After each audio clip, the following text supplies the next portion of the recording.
Hi everyone, I'm your Mayor Rod Frank, and it's time for another virtual coffee. I've got my coffee. I'm delighted today to introduce a great community builder, Mr. Jean Boisvert. Jean, welcome to coffee. Good Well, to have thank you, Mr. Mayor. This is a pleasure. Yeah, And I also want to thank you for the opportunity. well, I think you're a great example of a citizen out there who's working hard and to support the community even in the best of times. But now we're in probably not one of the best times we've ever had, right? I don't want to say the worst time ever, but not a very good time. So I want to talk a little bit about what it's meant to you and what you're doing to cope with it and how you're reaching out to the community, because I know you are. In fact, I was at a local restaurant just last week, and someone said, "Oh, Jean Boisvert gave us a call to check in on us." So I think that's fantastic. But John, your family goes back before my family here was here. You guys were on Juniper, we were on Cedar, and I know the Boisvert boys are a pretty tough crew. When did you guys come to Sherwood Park? Well, the family moved in July of 1959 Hmm. from Vegreville. Okay. And I know your father was on one of the first school boards we ever had in Strathcona County, I believe.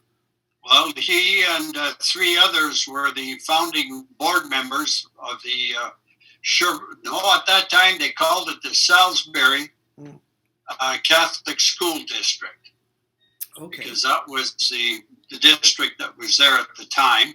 There was my dad, Mo Salm, and Dan Engel were the three members, Right. the founding members, or So board members. was the school even built when they started up that school board?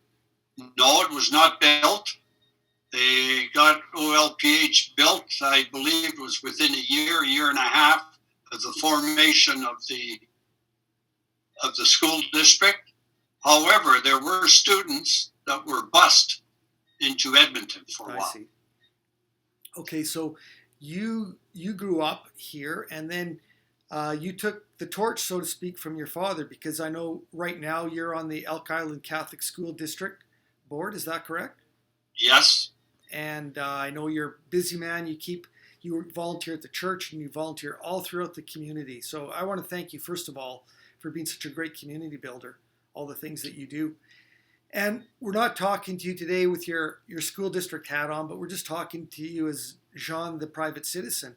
So have you seen anything like this in your lifetime in Sherwood Park? I think I know what the answer is. No, this is the first time I've seen anything like this pretty well anywhere. And in my lifetime, which is shortened compared to some, but this is a first. And just to think, it's not even been a month, and really things have been turned upside down. And if somebody would have told you this at the end of February was going to happen, you wouldn't have believed it.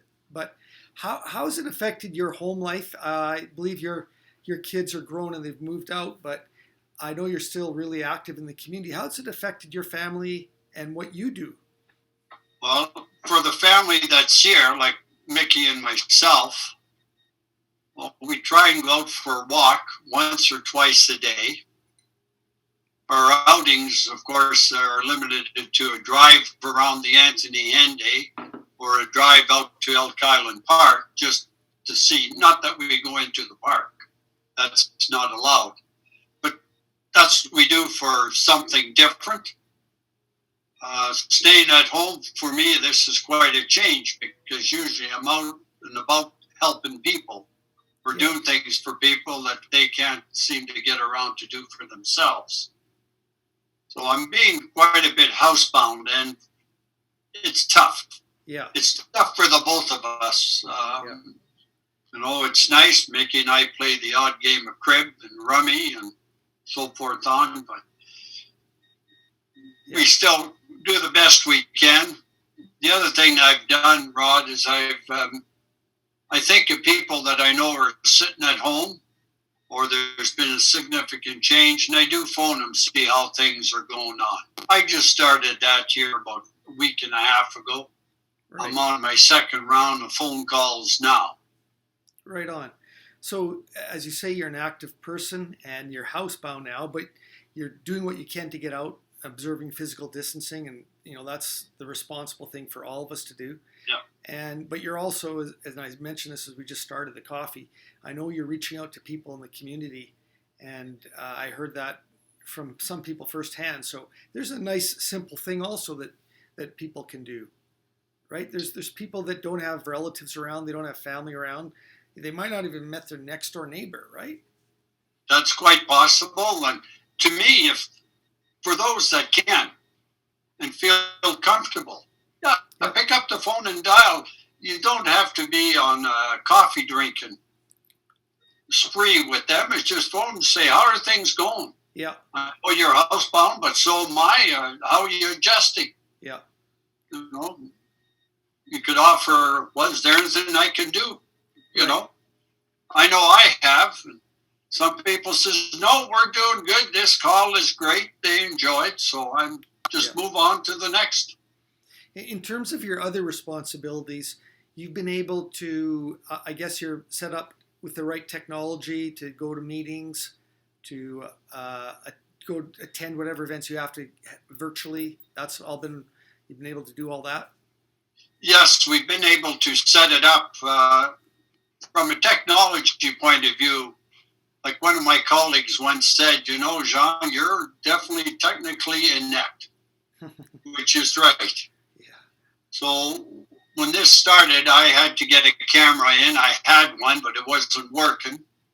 So we managed to find somebody to drop one off to me and hook it up. It was relatively simple. Thank you for that. And we got it working. So we do have conference calls every week with the school board, just for the superintendent to bring us up to speed, where it's not a decision making. He says, today, here's where we're at. Right. And we go from there. We've got a meeting scheduled on the 22nd of April. Some of our colleagues will be Zooming in. There might be 2 or 3 of us at the Central Learning Service Center, but we'll be well apart. We got a big room there that there's no way you can come anywhere near of anybody, and that may happen. But the meeting will take place. It'll be starting at 2:30 and we'll go on till the meeting's ended. Mm-hmm. Well, we use technology. We used to have conference calls available to do this, but now we're using this Zoom capability, which works good. Yeah. Works good, Rod. Well, you're a voice of comfort, and you mentioned things that people might not be good at. I am not a good handyman. I always tell the story whenever I see Jean, but Jean is a great handyman. He's done a lot of work at our house, and I always tell the story because it illustrates what a great handyman is and how poor I am, because the lights went out at our house one time, and our boys were like 3 and 5, and they were a little bit scared, and one of them had a great idea, and they both said together, let's call Mr. Boisvert. So they didn't even think of getting their father involved in anything technical or handyman wise. It was right away, go to the expert, Jean Boisvert, and that's who John is. He's a regular community person who also is very conscious of building community. So Jean, on behalf of Strathcona County, thank you for all your volunteer activities and for your simple suggestions of just calling up friends and neighbors and checking in on them. We'll leave it at that. I guess I'll give you the parting shot. It's going to be a funny Easter coming up this weekend. How are you going to handle that one? Well, that is going to be tough, at least for us. And I'm sure it might be for a lot of other people. And you don't have to be a regular churchgoer. We do have many people that come to church on Good Friday and Easter. There is a connection they need. The best we can do is we can dial in to the Archdiocese of Edmonton. They have the service going on Good Friday as well as on Easter Sunday. The last 2 weeks I have dialed into the cathedral and listened to the Archbishop Smith, say Mass. And that's quite a change. It's quite a bit different Mm-hmm. for us. And it's a one way, you just watch, Yeah. which is good. But at least it's not like being there in person, No. but it's second best. I'm not taking anything away from it now. Yeah. It's just that it's second best, and it seems to fill that void Right. for us. Okay, so there's one more tip, and all the churches in Sherwood Park, not all of them, but the vast majority of them do have technological means to hook up with him. So that's how you Yeah. OL. Yeah. If I may, Mr. Mayor, OLPH does have the dial-in feature as well. Yeah. So, in fact, they have the adoration every day of the week, and I believe the Mass as well, that you can dial in and watch. Yeah, and get on Facebook and watch it. And as I Yes. said, most of the other churches do also. So there's a solution for They must be, for Easter which weekend. is good.